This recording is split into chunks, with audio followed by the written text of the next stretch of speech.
আসসালামু আলাইকুম। ডায়াবেটিস রোগের হোমিওপ্যাথিক চিকিৎসা ও সংক্ষিপ্ত আলোচনা। বিভিন্ন রাসায়নিক ওষুধ ক্রমাগত শরীরে প্রয়োগ করার ফলে মানুষ দিন দিন আরও জটিল রোগে আক্রান্ত হচ্ছে, এর সাথে পাল্লা দিয়ে বাড়ছে মেডিসিনের সংখ্যাও। মূলত এটি হলো অ্যালোপ্যাথিক ঔষধের বিজনেস পলিসি।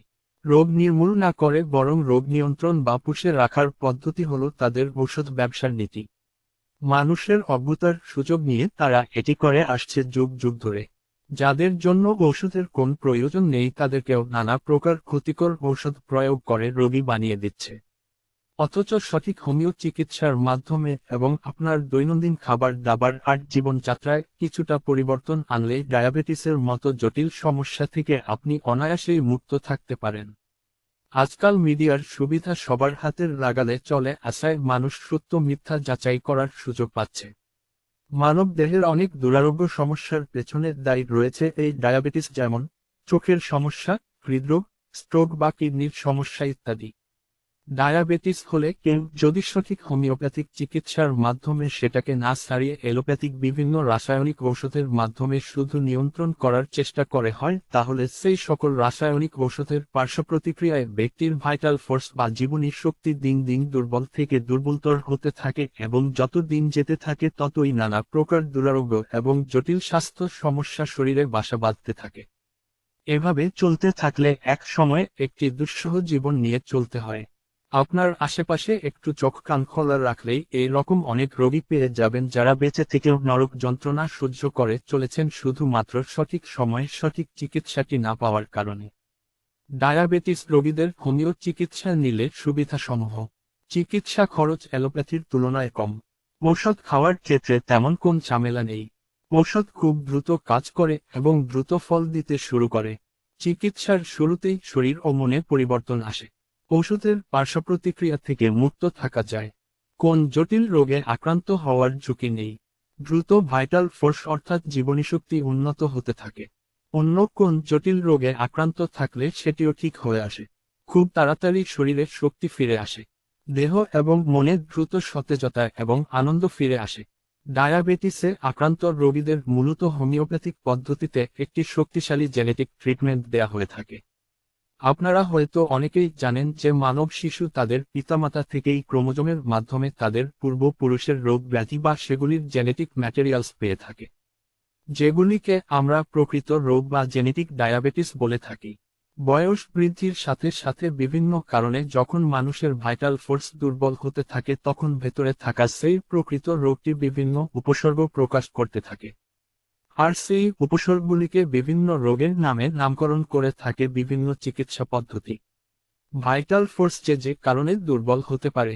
নিম্নোক্ত কারণে ভাইটাল ফোর্স দুর্বল হলে ডায়াবেটিসের মতো জটিল সমস্যাগুলি জেগে ওঠে: হাই পাওয়ারের ক্ষতিকর সব অ্যান্টিবায়োটিক, ক্রমাগত বিভিন্ন অ্যালোপ্যাথিক ঔষধ সেবন, বড় ধরনের শারীরিক আঘাত, বড় ধরনের মানসিক আঘাত, এছাড়া বয়স বাড়ার সাথে সাথে স্বাস্থ্যবিধি অনুসরণ না করা, অনিয়ন্ত্রিত জীবন যাপন করা ইত্যাদি। হোমিওপ্যাথি ছাড়া অন্যান্য চিকিৎসা শাস্ত্রগুলি যেহেতু প্রকৃত রোগটি নির্ণয় না করে সেটি দ্বারা সৃষ্ট উপসর্গগুলিকে রোগের নাম দিয়ে চিকিৎসা করে, তাই প্রকৃত রোগটি কখনোই নির্মূল হয় না, যার ফলে উপসর্গ কিছু সময়ের জন্য দূর হলেও আবার জেগে ওঠে। এভাবে ঔষধ খেয়ে থাকতে হয় আর রোগ জটিলতাও দিন দিন বাড়তে থাকে। কিন্তু হোমিওপ্যাথি মানুষের প্রকৃত রোগটির চিকিৎসা দিয়ে সেটিকে ঠিক করে বিধায় সৃষ্ট উপসর্গগুলি একেবারে দূর হয়ে যায়। বছরের পর বছর ধরে বিভিন্ন এলোপ্যাথিক বা রাসায়নিক ঔষধ শরীরে প্রয়োগের ফলে সৃষ্ট ট্রমা এবং পার্শ্বপ্রতিক্রিয়া দূর করে নির্জীব জীবনীশক্তিকে সঞ্জীবনীর শক্তি দিতে অর্থাৎ দুর্বল ভাইটাল ফোর্সকে শক্তিশালী করতে অভিজ্ঞ হোমিও চিকিৎসকের পরামর্শক্রমে সঠিক হোমিওপ্যাথিক ঔষধ নির্দিষ্ট নিয়মে নির্দিষ্ট মাত্রায় প্রয়োগ করার দরকার পড়ে কিছু কিছু রোগীর জন্য। এছাড়াও কিছু ক্ষেত্রে আরও কিছু ম্যানেজমেন্টেরও প্রয়োজন হয় যা চিকিৎসক প্রয়োজনবোধে দিয়ে থাকেন। বিশেষ করে যারা দীর্ঘদিন ডায়াবেটিস নিয়ন্ত্রণের জন্য নানা প্রকার অপচিকিৎসা নিয়েছেন এবং একের পর এক রাসায়নিক ঔষধ প্রয়োগ করে শরীরে আরও জটিল জটিল রোগ ব্যাধি যেমন উচ্চ রক্তচাপ, কিডনি সমস্যা, হার্টের সমস্যা ইত্যাদি সৃষ্টি করেছেন, তাদেরকে নিবিড় যোগাযোগে রেখে ঔষধ প্রয়োগ করে করে স্বাভাবিক জীবনে ফিরিয়ে আনতে হয়।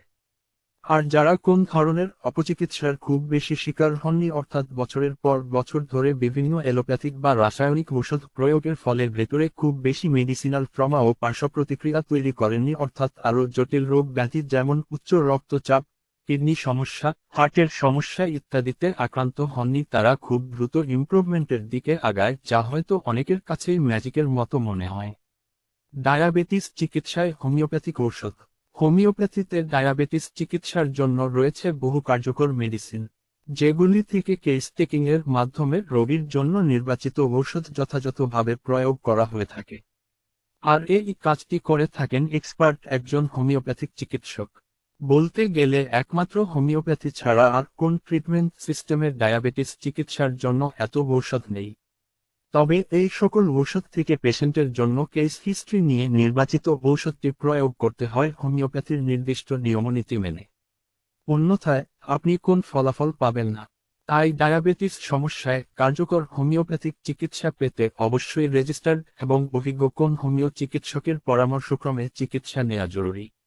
ডায়াবেটিস থাকলে হোমিওপ্যাথিতে যে সব ওষুধ খাওয়ার পরামর্শ সাধারণত দেওয়া হয় তা হল arsenicum album, aurum met, lycopodium, medorrhinum, phosphorus, syzygium jambo, uranium nitricum, nux ভূমিকা ইত্যাদি।